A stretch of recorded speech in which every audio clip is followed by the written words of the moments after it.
No nii, saame siis kokku võtta esimese tõsisema koolituspäeva, mida ma siin Sloveenias Pledis olen siis kogenud. Mainin ära ka, et asutus, kus ma siis toimetan, on rahvusvaheline juhtimisõppejõudude kool või umbes selliselt võiks seda nimetada. Ja mis on siis tänane moto, et täna me arutasime muuhulgas sellise teema üle, et mis vahe on hariduse andmisel ja instrueerimisel või juhendamisel.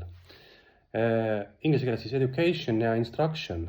Ja jõudsime välja selleni, et kui on vaja anda kätte kindel juhend ehk manuaal, siis me tegeleme juhendamisega. Ehk juhendamise puhul on meil teada kindel lõpptulemus ja õpetaja või siis selle treeneri eesmärk on anda kätte kindel juhendmaterjal, kuidas seda saavutada.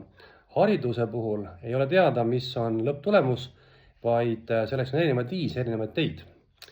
Nii et vana hea jutt kalast ja õngest, et hariduse andmine on pigem seleta lahti, mis on kala ja mis on kalastamine ja jätta siis see lõpptulemus osaleja teha.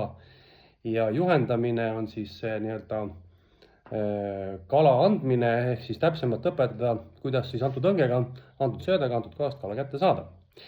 Nii et see oli siis tänase päeva moto, aga kohtume juba üsna pea järgmisel korral.